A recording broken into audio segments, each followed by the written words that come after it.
Capítulo 9. Hablo con sinceridad en Cristo, no miento. Mi conciencia, guiada por el Espíritu Santo, me confirma que siento una profunda tristeza y un dolor constante en mi corazón. Desearía incluso ser apartado de Cristo si eso beneficiara a mis hermanos, mi pueblo según la carne. Ellos son los israelitas, a quienes pertenecen la adopción, la gloria, los pactos, la ley, el culto y las promesas. De ellos descienden los patriarcas, y de su linaje proviene Cristo, quien es Dios sobre todas las cosas, bendito por siempre. No es que la palabra de Dios haya fallado, porque no todos los nacidos en Israel forman parte de Israel.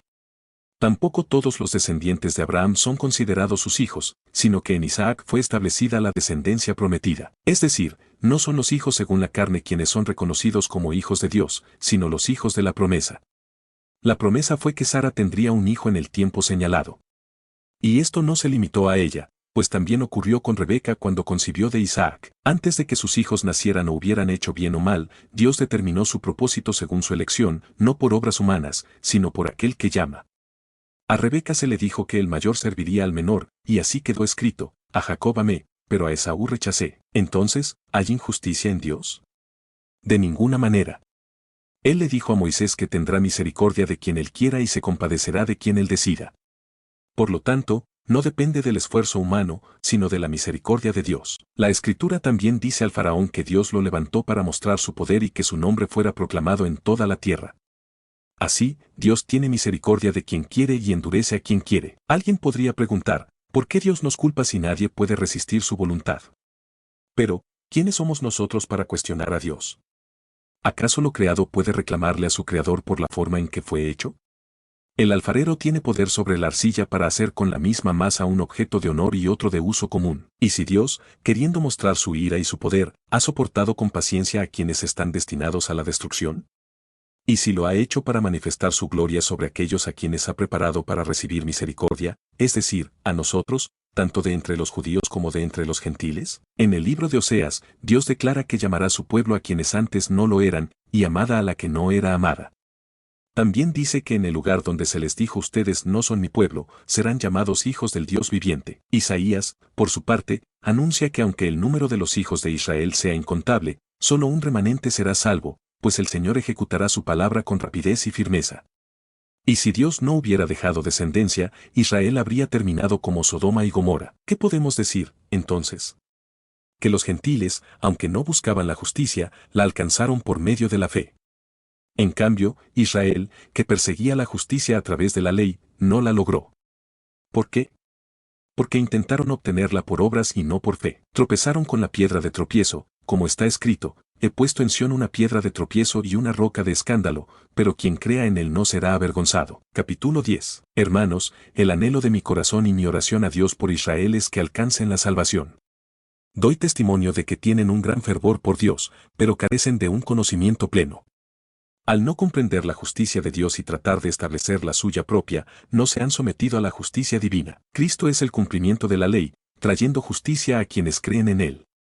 Moisés escribió que quien siga la ley vivirá por ella, pero la justicia que proviene de la fe dice: no te preguntes quién subirá al cielo, como si fuera necesario traer a Cristo, ni quién bajará al abismo, como si fuera necesario hacerle resucitar. Más bien, la palabra está cerca, en la boca y en el corazón. Esta es la palabra de fe que proclamamos: si confiesas con tu boca que Jesús es el Señor y crees en tu corazón que Dios lo resucitó, serás salvo.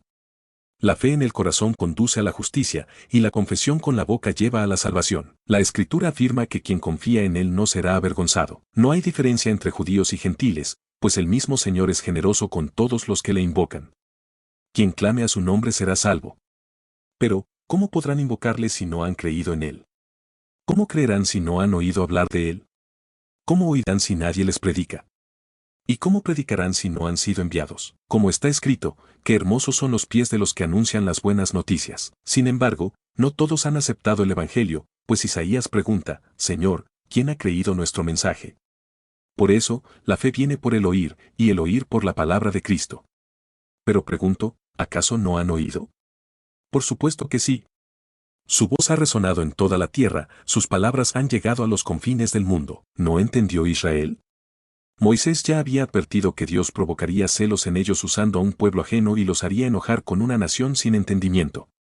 Isaías incluso se atrevió a decir: me encontraron los que no me buscaban, me manifesté a quienes no preguntaban por mí. Pero sobre Israel, Dios declara, todo el día extendí mis manos a un pueblo desobediente y rebelde. Capítulo 11. El apóstol Pablo plantea una pregunta crucial: ¿ha rechazado Dios a su pueblo, Israel? Él responde con un enfático de ninguna manera. Pablo, como israelita descendiente de Abraham, es prueba de que Dios no ha abandonado a su pueblo. Pablo recuerda la historia del profeta Elías, quien se sintió solo y rechazado, pero Dios le reveló que aún había un remanente fiel. De la misma manera, en el tiempo de Pablo, existe un remanente de Israel elegido por la gracia de Dios. Esta elección no se basa en las obras, sino en la gracia divina. Pablo explica que la mayoría de Israel no alcanzó la salvación que buscaba, pero los elegidos sí. El resto fue endurecido, como está escrito en las Escrituras. Sin embargo, este endurecimiento no es definitivo. La transgresión de Israel ha abierto la puerta a la salvación para los gentiles, provocando celos en Israel. Si la transgresión de Israel trajo riqueza al mundo, cuanto más traerá su restauración completa. Pablo, como apóstol de los gentiles, enfatiza que su ministerio tiene como objetivo provocar celos en sus compatriotas israelitas y así salvar a algunos de ellos. La exclusión de Israel ha resultado en la reconciliación del mundo, su readmisión será como vida de entre los muertos. Pablo utiliza la metáfora del olivo para ilustrar la relación entre Israel y los gentiles. Israel es el olivo original, y los gentiles son ramas silvestres injertadas. Algunas ramas naturales, israelitas, fueron desgajadas por su incredulidad, y los gentiles fueron injertados por su fe. Pablo advierte a los gentiles que no se jacten de su posición, ya que su permanencia depende de la bondad de Dios. Si Dios no perdonó a las ramas naturales, tampoco perdonará a los gentiles si se apartan de su bondad. Pablo revela un misterio: el endurecimiento de Israel es parcial y temporal, hasta que la plenitud de los gentiles haya entrado. Entonces, todo Israel será salvo, como está escrito. Pablo concluye con una doxología, alabando la profundidad de la sabiduría y el conocimiento de Dios. Sus juicios son incomprensibles y sus caminos inescrutables.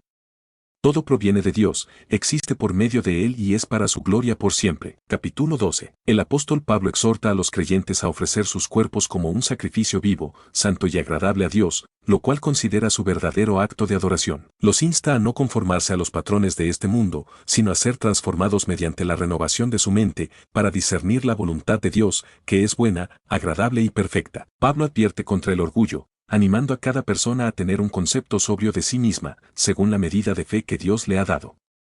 Utiliza la analogía del cuerpo humano, con sus muchos miembros que cumplen diferentes funciones, para ilustrar la unidad y diversidad del cuerpo de Cristo. Explica que cada creyente tiene dones diferentes, concedidos por la gracia de Dios, y deben usarlos para servir a los demás. Los dones incluyen la profecía, el servicio, la enseñanza, la exhortación, la generosidad, el liderazgo y la misericordia. Pablo enfatiza la importancia del amor sincero, el aborrecimiento del mal y la adhesión al bien.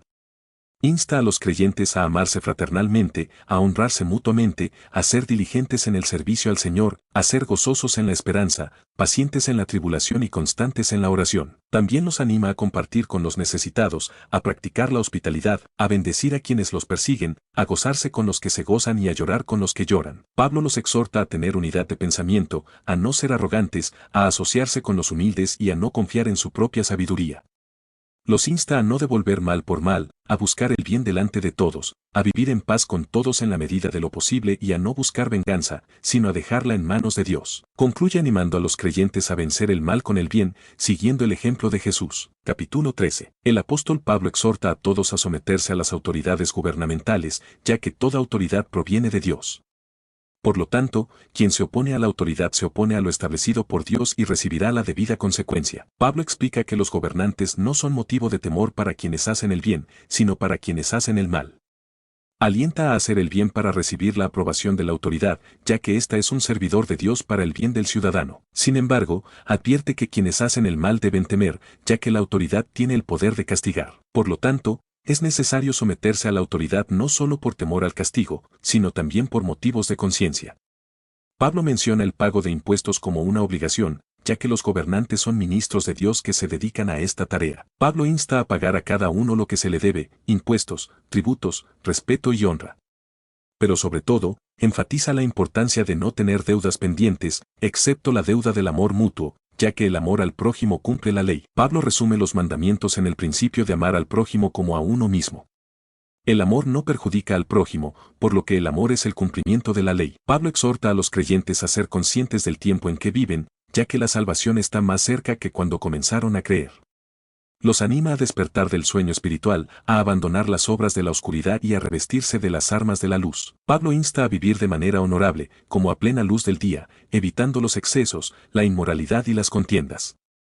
Los anima a revestirse del Señor Jesucristo y a no satisfacer los deseos de la carne. Capítulo 14. El apóstol Pablo exhorta a recibir con amabilidad a quienes son débiles en la fe, sin entrar en discusiones sobre opiniones. Explica que algunos creen que pueden comer de todo, mientras que otros, más débiles en la fe, solo comen verduras. Pablo insta a quienes tienen una fe más fuerte a no despreciar a los débiles y a los débiles a no juzgar a los fuertes, ya que Dios los ha aceptado a ambos.